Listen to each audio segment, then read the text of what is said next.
Abra sua Bíblia, segundo Crônicas, capítulo 20.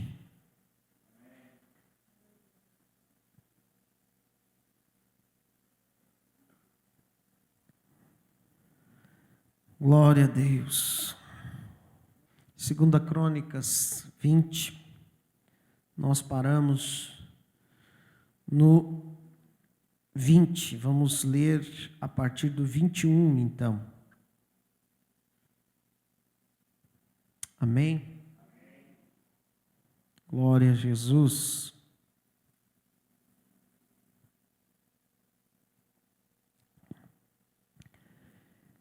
Diz assim: e aconselhou-se com o povo e ordenou cantores para o Senhor, que louvassem a majestade santa, saindo diante dos armados e dizendo: louvai ao Senhor, porque a sua benignidade dura para sempre. E ao tempo em que começaram com júbilo e louvor, o Senhor pôs emboscadas contra os filhos de Amon e de Moabe e os das montanhas de Seir, que vieram contra Judá e foram desbaratados. Porque os filhos de Amon e de Moabe se levantaram contra os moradores das montanhas de Seir para destruir e exterminar. E acabando eles com os moradores de Seir, ajudaram uns aos outros a destruir-se. Entretanto, chegou Judá à atalaia do deserto e olharam para a multidão, e eis que eram corpos mortos, que jaziam em terra, e nenhum escapou. E vieram Josafá e o seu povo para saquear os despojos, e acharam neles fazenda e cadáveres em abundância, como também objetos preciosos, e tomaram para si, que não podiam levar mais. 3 dias saquearam o despojo, porque era muito. Amém? Até aí, em nome de Jesus. Abençoe a tua vida, e eu quero dar continuidade nessa palavra que nós estamos falando sobre o rei Josafá e sobre esse episódio da sua vida em que aconteceu essa batalha e o Senhor foi com Josafá. Nós já vimos que Josafá foi um rei que andou na presença do Senhor. E quando nós andamos na presença do Senhor, isso não significa que lutas não virão, não é verdade? Isso não significa que não haverá batalhas. Isso não significa que nós seremos isentos, né? O próprio Jesus falou em João 18 ou 16, 33, se não me falha a memória, ele disse: olha, eu vos tenho dito isso para que tenhais paz. No mundo tereis aflições, mas tende bom ânimo. Olha para o seu irmão e diga assim para ele: tenha bom ânimo. Aleluia. Te anima em nome de Jesus, né? A Bíblia vai dizer que Paulo, lá em Atos, que Paulo chegou a um lugar chamado 3 Vendas. E a Bíblia diz que Paulo tomou ânimo quando chegou naquele lugar. Então, há momentos que nós precisamos tomar um ânimo, tomar um fôlego. Mas o texto que nós lemos, então, semana passada nós vimos ali sobre crer no nosso Deus e estaremos seguros, e crer nos nossos profetas, nos seus profetas, e prosperareis. E o versículo 21, então, começa dizendo que Josafá aconselhou-se com o povo. É interessante, meus irmãos, nós virmos que mesmo Josafá, sendo um rei, tendo a palavra de Deus sobre ele, tendo o carimbo do céu sobre ele, né? E ele foi usado por Deus aqui, como nós já lemos várias vezes no decorrer dessa mensagem, Mas me chama a atenção, me chamou muito a atenção esse versículo 21, porque ele vai dizer que Josafá, mesmo sendo o rei, ele se aconselha com o povo acerca de como administrar aquilo que Deus havia mandado, que era estar quieto, estar de pé, estar adorando a Deus. Nessa peleja não tereis que pelejar, né? Então Deus dá essa diretriz, mas agora Josafá, o que dá a entender é que ele não sabe exatamente como proceder, né? Deus não disse exatamente como fazer. Então Josafá agora ele se aconselha com o próprio povo. É interessante. E é interessante nós entendermos, irmãos, que nós, na nossa vida diária e também na nossa vida espiritual, nós precisamos ter conselheiros. E nós precisamos aprender a ouvir conselhos. Porque tem decisões na nossa vida que nós não podemos tomar de qualquer jeito. Aqui era acerca de algo que Deus havia falado, era acerca de algo que Deus havia dito que iria fazer, que Deus era com eles, que Deus iria pelejar com eles, mas mesmo assim ainda o rei achou necessário pedir um conselho. E eu quero nesta noite dar um conselho a você.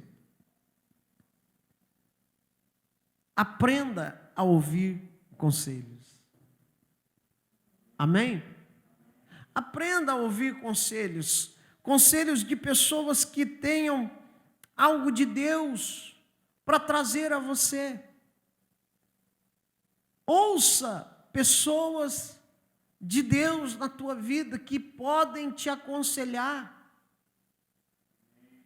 Porque, irmãos, às vezes um conselho bem dado, bem estruturado, pode livrar você de grandes problemas. Quando nós não ouvimos conselhos, nós corremos sérios riscos. Agora, veja bem, cuidado quem está dando conselho para você. Porque assim como um conselho pode ser uma bênção na sua vida, um conselho também pode ser uma maldição na sua vida. Você está entendendo? Diga para o seu irmão aí, um conselho pode ser uma bênção, mas também pode ser uma maldição. E nós temos exemplos bíblicos para isso. O Salmo 1, ele vai dizer: bem-aventurado o homem que não anda segundo o conselho dos ímpios, que não anda segundo o conselho daqueles que não têm nada de Deus para te entregar. E tem muitas pessoas nos dias de hoje ouvindo os conselhos dos ímpios, ao invés de ouvir o conselho do justo, ao invés de ouvir o conselho da palavra de Deus. Eu pergunto, qual tipo de conselho você tem ouvido? Qual tipo de conselho? Irmãos, às vezes o conselho não precisa ser propriamente dito uma pessoa de carne e osso, um amigo, alguém chegado. Como assim, pastor? Às vezes o conselho pode vir de uma frase do Facebook. Às vezes o conselho pode vir de um texto do Instagram, que você olha e diz: Não, mas eu acho que isso é assim. Às vezes, algo que vai contra o que a palavra diz. Às vezes, algo que vai contra o que a Escritura diz. E você olha, você lê, e você pega aquilo ali para a sua vida, e você diz: eu vou seguir isso. Eu vou seguir esse caminho. E às vezes, esse conselho, ele vai levar a pessoa para um buraco. Porque a Bíblia diz que há caminhos que ao homem parece direito. Mas o final desse caminho é a morte. A Bíblia vai dizer lá em 2 Samuel, no capítulo 16, no verso 23, que tinha um camarada chamado Aitofel, que era conselheiro do rei Davi. Ele dava conselhos, tanto para Davi, como para o seu filho Absalão. Absalão, ele se torna um rebelde diante do seu pai. E nós não vamos entrar aqui na culpa de Davi por isso. Mas eu quero entrar apenas no episódio que Aitofel dá um conselho para Absalão. Um conselho que Absalão seguiu. Mas algo que era abominação diante de Deus. Absalão seguiu o conselho de Aitofel. E Aitofel é o exemplo do mau conselho. Aitofel é o exemplo daquelas pessoas que dão conselhos, muitas vezes somente para ver a pessoa se dar mal. Que ela diz, faz assim, mas ela não está visando o bem da pessoa. Na verdade, o conselho que ela está dando é para que aquela pessoa siga o conselho e se dê mal. Depois você leia o texto para você ver o que aconteceu. Eu não vou citar aqui. É pesado. Cuidado com os conselhos maus. Salomão também, depois quando assume o trono, a Bíblia vai dizer que ele pede conselho para os anciãos, e pede conselho para os jovens, lá em 2 Crônicas 10:8 vai dizer isso. Ele pergunta para os anciãos, o que eu devo fazer? Como que eu devo proceder com o povo? Os anciãos dizem para ele, Salomão, seguinte, o povo está apertado, é muita carga sobre o povo, é muito imposto sobre o povo. Faz o seguinte, agora você assumiu o trono, dá uma aliviada na carga, que o povo vai te amar. Aí Salomão, ele tá bom. Aí tinha uma galera mais jovem, e Salomão pergunta para eles. Aí os mais jovens dizem, Salomão, se o teu pai cobrava X, cobra 10X. Seja pulso firme. Mostra para esse povo quem manda. Qual conselho Salomão ouviu? Dos mais jovens. Foi lá e aumentou a carga. Foi lá e apertou mais o povo. Sabe o que aconteceu? O reino se dividiu. Judá e Benjamim formaram o reino do sul, E as outras 10 tribos formaram o reino do norte. Houve uma divisão. Diga para o seu irmão aí, houve uma divisão por causa de um conselho ruim, ou por causa que alguém ouviu um conselho ruim. Então, queridos, nós precisamos aprender a ouvir os conselhos, mas também nós precisamos pedir discernimento de Deus para que nós venhamos a saber qual conselho é o certo, qual o conselho que vai trazer para mim bênçãos. Porque, irmãos, hoje todo mundo tem um conselho para dar. Todo mundo tem conselho. Você abre a internet, você abre o YouTube, tem resposta para tudo, tem jeito para tudo. Sim ou não? Tudo. Pasmem, tem até tutorial de como se suicidar. Tem. Que Deus tenha misericórdia. Agora, você pode estar pensando, pastor, mas o que isso tem a ver? Irmão, tem tudo a ver. Porque tem muito crente ouvindo conselho onde não deve. Tem muito cristão dando ouvido para quem não devia dar ouvido. A Bíblia diz: quem tem ouvido, ouça o que o Espírito Santo diz à igreja.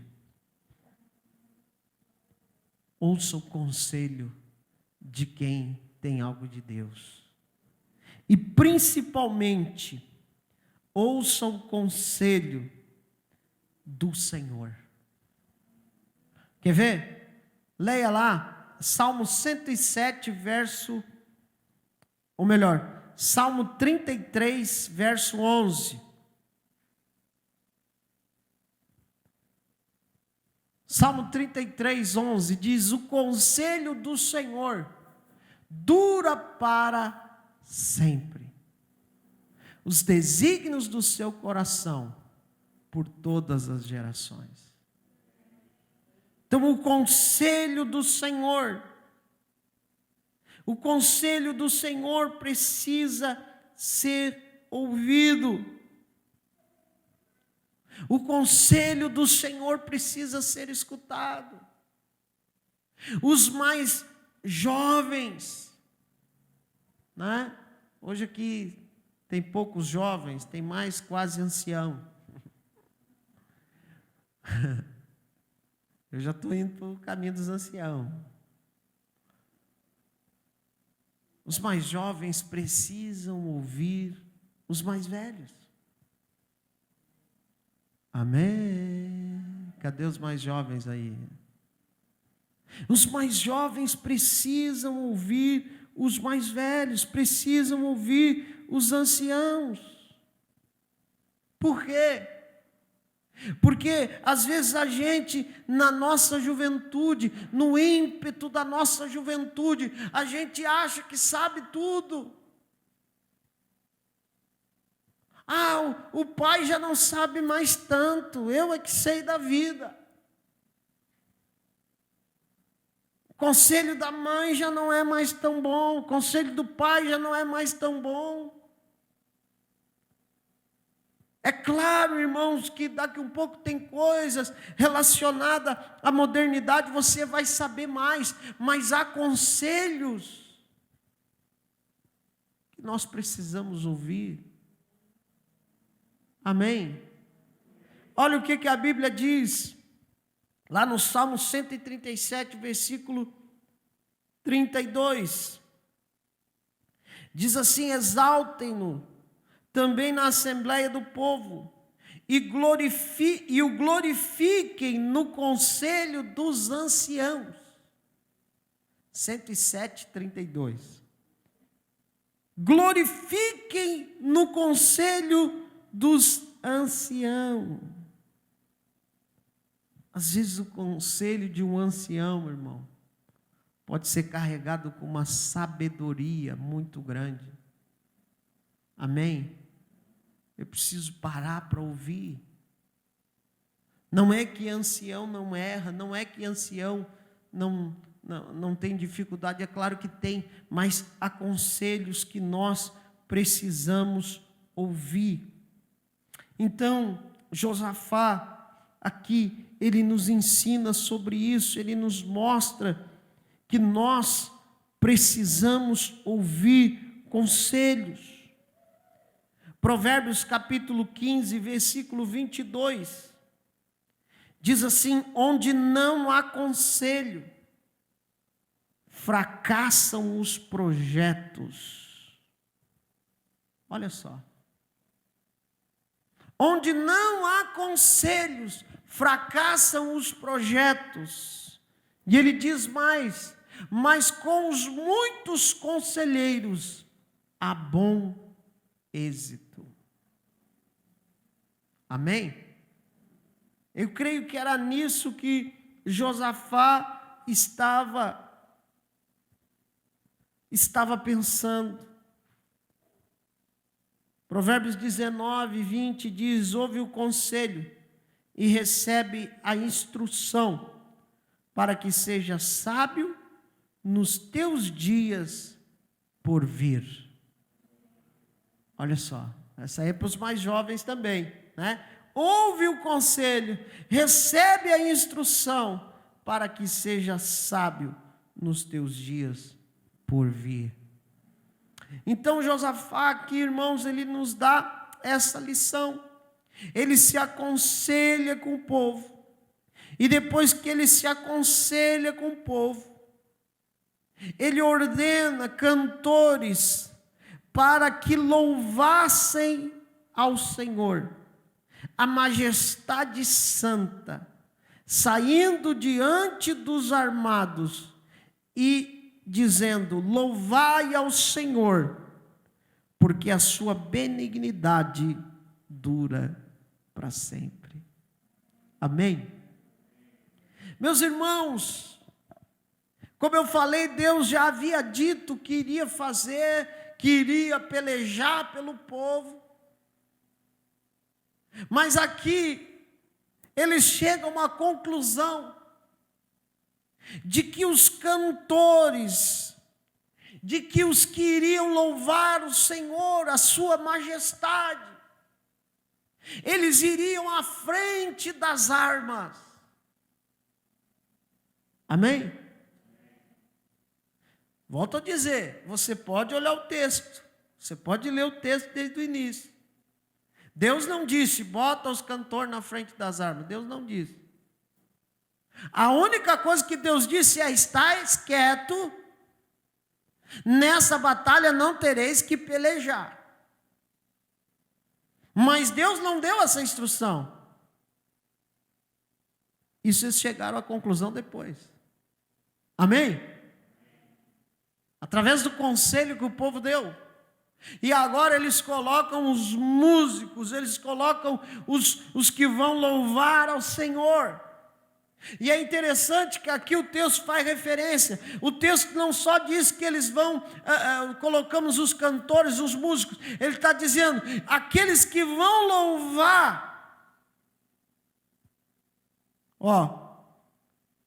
Cantores para o Senhor. Cantores para o Senhor, que louvassem a majestade santa diante dos armados. Aleluia. Essa lição aqui é tremenda, irmão. A Bíblia diz, o apóstolo Paulo diz, que as armas da nossa milícia não são carnais. Que a nossa luta não é contra a carne ou sangue, mas contra os principados e as potestades. É por isso que na frente vai aqueles que louvam a majestade do Senhor. Sabe o que Deus está dizendo para nós nessa noite? O louvor tem que sempre estar na frente. Não, acho que você não entendeu, vou dizer de novo. O louvor e a adoração tem que sempre estar na frente. Não é a arma, não é o golpe, né? Não é a bazuca, não é qualquer outra coisa. O que tem que estar na frente é o teu louvor e a tua adoração.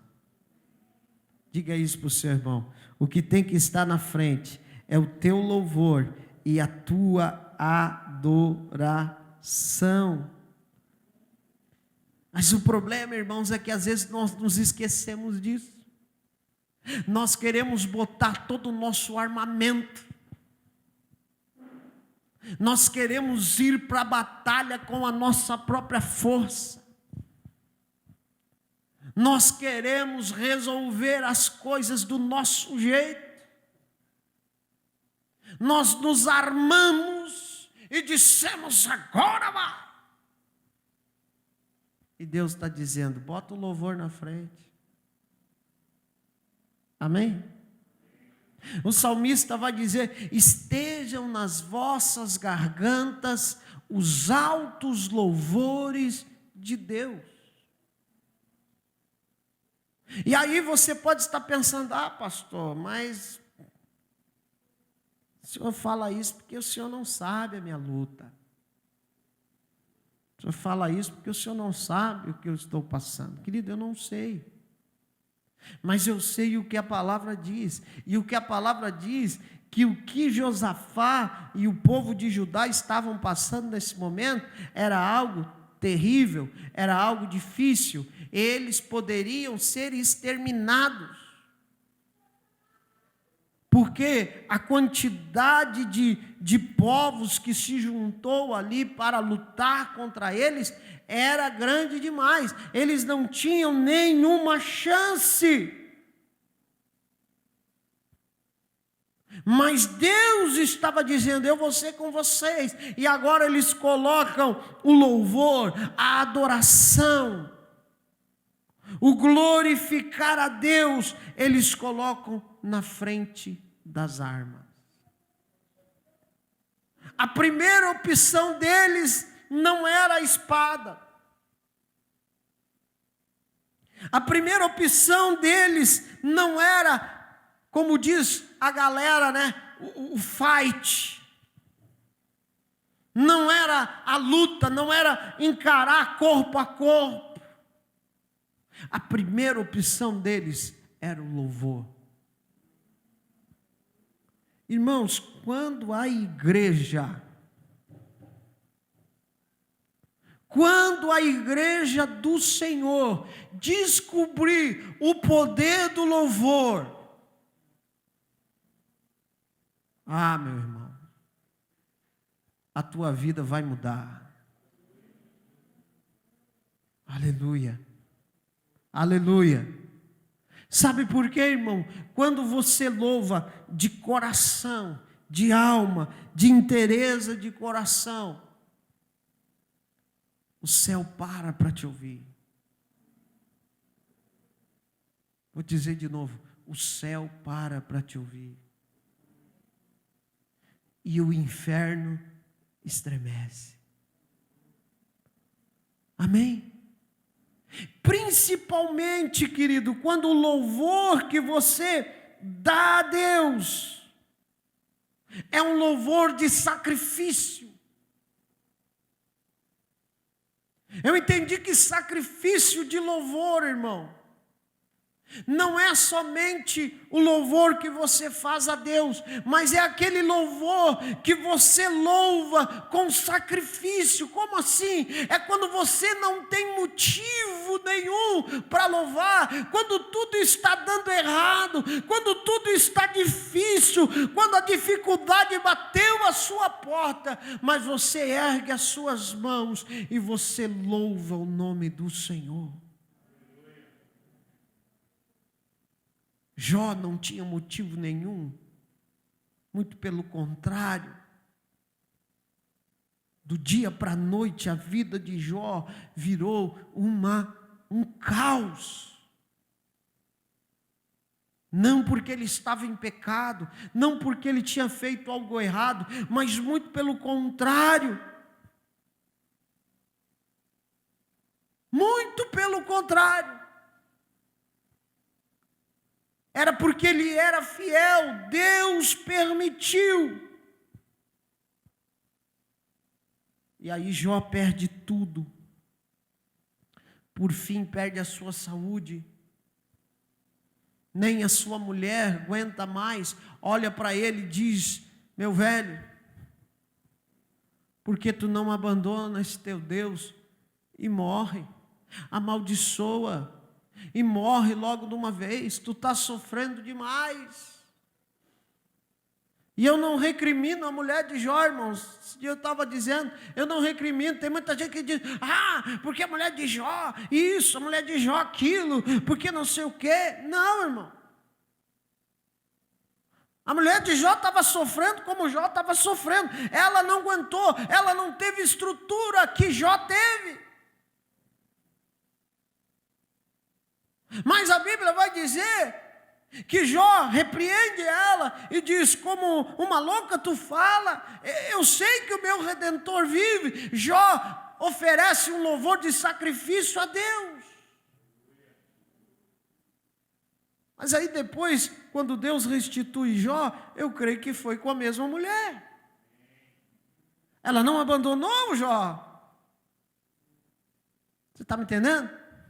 Mas Jó consegue louvar ao Senhor no meio da dificuldade.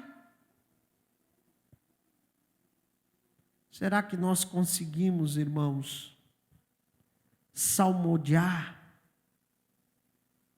Será que nós conseguimos louvar em meio à dificuldade? Será que nós conseguimos dar glória em meio a situações difíceis? Ontem, eu e a Joia fomos ali visitar a irmã Elaine, que nós pedimos oração no grupo. Ela recebeu um diagnóstico de um tumor, de um câncer, uma situação bem difícil. E sinceramente eu esperava chegar ali e encontrar ela prostrada, triste, acabada. Mas muito pelo contrário. Chegamos lá, amor? Ela estava rindo, fazendo comida. E ela dizendo: ainda bem que eu tenho Jesus. Se nós não tivéssemos Jesus, aquele jeitão dela. Essa hora nós estava tudo se descabelando, estava tudo não sei o quê. Mas eu creio que Jesus está comigo e eu vou sair dessa. Eu disse: glória a Deus. Amém, irmão? Não é qualquer um, não. Não é qualquer um, quando recebe um diagnóstico, às vezes muito menor, muito mais fácil, se desespera. Alguns murmuram: onde é que Deus está? Porque eu sirvo a Deus, e agora? É nessa hora que você tem que mostrar o Deus que você serve. Amém? Lá no Salmo 35, versículo 28, diz assim: e a minha língua celebrará a tua justiça e o teu louvor todo o dia. Quando? Quando? Não é de vez em quando? Não é quando só está tudo bem? Não, o texto vai dizer que é todo dia, todo momento. O Salmo 34:1 também vai dizer: bendirei o Senhor em todo tempo, e o seu louvor estará sempre nos meus lábios. Amém? Irmão, o que tem estado nos teus lábios? É louvor.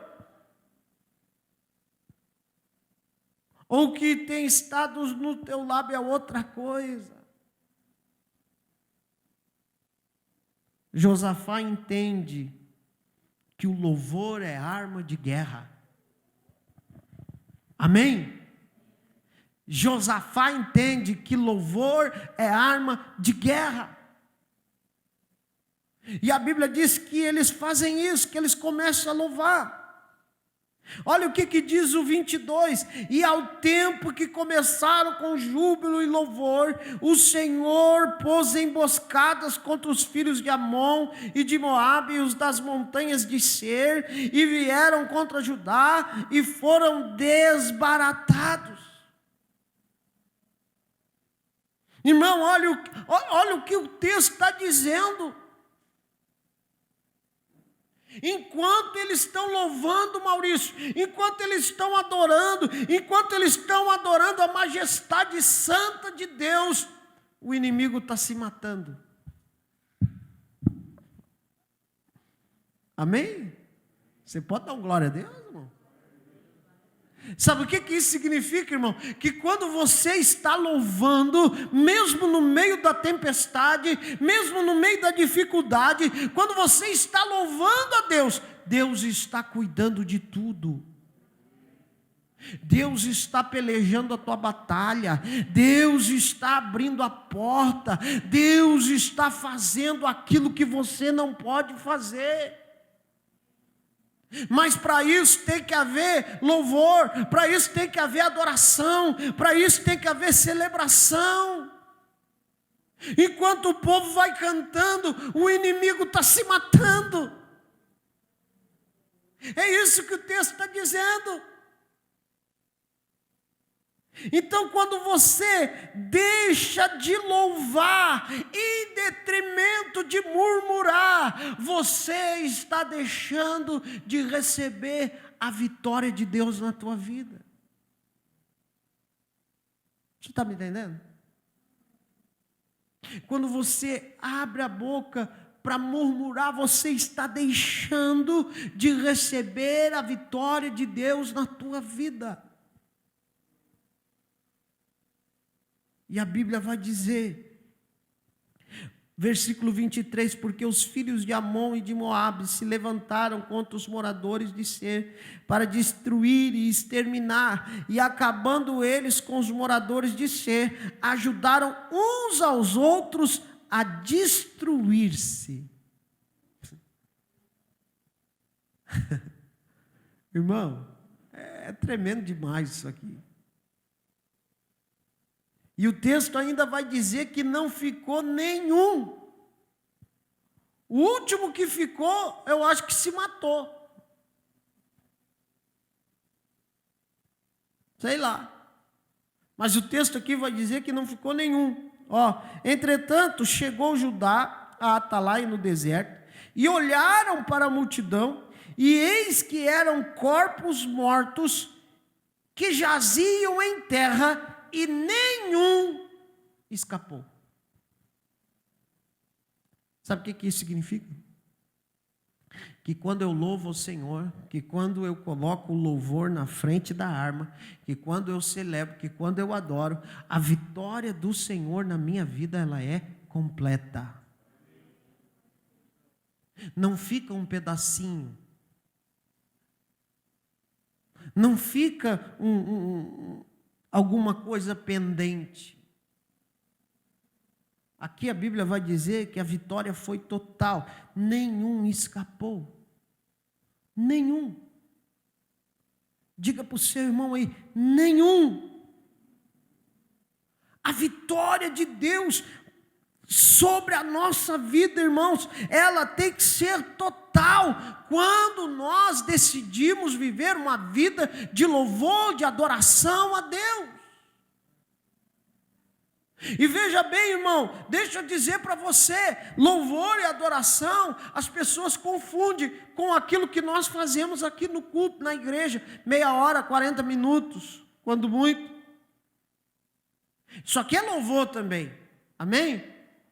Isso aqui é adoração também, mas não é só isso. Por que Jesus disse para a mulher samaritana, a hora vem, e já chegou, em que o Pai procura os verdadeiros adoradores, que adoram ao Pai em espírito e verdade. Isso aqui parece bem normal para nós, né? Mas quando Jesus fala isso, não era normal. Por quê? Porque os samaritanos, eles diziam que se adorava a Deus no monte. Tinha que adorar a Deus no monte. O judeu dizia, tem que adorar a Deus no templo. É no templo que adora. Jesus chega para quebrar tudo e diz, não é nem no templo e nem no monte. Ou pode ser em ambos. Mas você pode adorar a Deus em qualquer lugar. Basta que o teu espírito esteja conectado com o céu. Amém? Você adora a Deus em casa, você adora a Deus no trabalho, você adora a Deus na igreja. Onde você está, você adora a Deus. Por quê? 1 Coríntios 3,16 vai dizer, não sabeis vós que sois o templo de Deus e que o Espírito Santo de Deus habita em vocês? Então, meus irmãos, entenda isso nessa noite, o poder do louvor. E olha só, versículo 25. E vieram Josafá e o seu povo para saquear os despojos, e acharam neles fazenda e cadáveres em abundância, como também objetos preciosos, e tomaram para si tanto que não podiam levar mais. 3 dias saquearam o despojo, porque era muito. Aleluia. Sabe o que isso significa, irmão? Que aquela luta, que aquela dificuldade, que aquele teu problema, Deus vai transformar em bênção. Quem recebe aí, diga eu recebo. Era um problemão. Agora virou fonte de renda. Aleluia. Era uma situação que eles podiam ser exterminados. Agora Deus transforma esse mal em bem. Ficaram 3 dias. Não foi 3 horas. Foi 3 dias buscando os objetos preciosos. Ouro, prata, bronze, roupas finas. Porque, irmãos, naquela época não tinha banco, não tinha cofre. Os caras saíam para a guerra, eles levavam as coisas de valor que eles tinham. Porque eles não podiam deixar nas suas tendas, eles levavam junto. E se eles morressem em batalha, ficava. O exército que vencia, pegava. Aí o texto vai dizer que o povo de Judá ficou mais rico do dia para a noite. Amém? Foram abastecidos com os despojos do inimigo. Deus está dizendo para você, é isso que eu quero fazer na tua vida. Eu quero transformar o mal em bem. Eu quero pegar aquilo que está te incomodando e transformar em algo bom para você me glorificar e me adorar. Que Deus nos ajude, irmãos, que Deus nos abençoe nessa noite. Que essa palavra possa ter abençoado a tua vida e o teu coração. Que o Espírito Santo possa ter falado com você nessa noite. Mas saia daqui com o desejo do teu coração de louvar mais a Deus. Louve mais a Deus. Faça como Josafá. Ouça conselhos, procure conselheiros, que vai trazer um conselho de Deus para você, que vai te abençoar.